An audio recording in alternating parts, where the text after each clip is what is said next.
একের পর এক কারখানা বন্ধ, হাজারো মানুষের চাকরি নেই। এর মধ্যেই সরকারের প্রথম ৬ মাসের অর্থনৈতিক পরিস্থিতি নিয়ে বড় ধরনের সতর্কবার্তা দিয়েছে সিপিডি। প্রতিষ্ঠানটির হিসাবে দেশের গুরুত্বপূর্ণ শিল্পাঞ্চলগুলোতে স্থানীয়ভাবে বন্ধ হয়ে গেছে ৯৫টি শিল্প কারখানা, আর এতে কর্মসংস্থান হারিয়েছেন ৬১,৮২১ জন শ্রমিক। সরকারের প্রথম ৬ মাসের কার্যক্রম বিশ্লেষণ করে Centre for Policy Dialogue CPD বলছে, দেশের অর্থনীতিতে কিছু সূচকে উন্নতি দেখা গেলেও সামগ্রিক চিত্র এখনো বেশ নাজুক। সিপিডির বিশ্লেষণে ৩১টি গুরুত্বপূর্ণ অর্থনৈতিক সূচকের মধ্যে ১২টিতে ইতিবাচক পরিবর্তন এসেছে।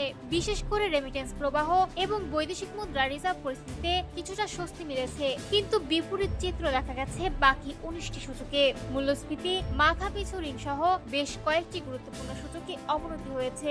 অর্থাৎ অর্থনীতির কিছু জায়গায় আলো দেখা গেলেও বড় একটি অংশ এখনো সংকটের মধ্যে রয়েছে। এর সঙ্গে যোগ হয়েছে সরকারের রাজস্ব আদায়ের বড় ঘাটতির আশঙ্কা। সিপিডির পূর্বাভাস বলছে, চলতি অর্থবছরে রাজস্ব ঘাটতি দাঁড়াতে পারে প্রায় ১,৩০,০০০ কোটি থেকে ১,৪০,০০০ কোটি টাকা। শিল্প কারখানা বন্ধ হওয়ার বিষয়টিও অর্থনীতির জন্য বড় উদ্বেগ হিসেবে দেখছে প্রতিষ্ঠানটি। গাজীপুর, সাভার, আশুলিয়া, নারায়ণগঞ্জ ও নরসিংদীর মতো শিল্পাঞ্চলে ৯৫টি কারখানা স্থানীয়ভাবে বন্ধ হওয়ায় সরাসরি কর্মসংস্থান হারিয়েছেন ৬১,০০০-এর বেশি মানুষ। সিপিডির বিশিষ্ট ফেলো ডক্টর দেবপ্রিয় ভট্টাচার্য বলছেন, কিছু ইতিবাচক পরিবর্তন থাকলেও নেতিবাচক প্রবণতায় এখনো বেশি শক্তিশালী। শুধু অর্থনীতি নয়, প্রশাসনিক নিয়োগ নিয়েও প্রশ্ন তুলেছে সিপিডি। উচ্চ পর্যায়ের বিভিন্ন পদে রাজনৈতিকভাবে সংশ্লিষ্ট ব্যক্তিদের নিয়োগের অভিযোগ তুলে বলা হয়েছে, এটি সরকারের মেধাভিত্তিক নিয়োগের প্রতিশ্রুতির সঙ্গে সাংঘর্ষিক।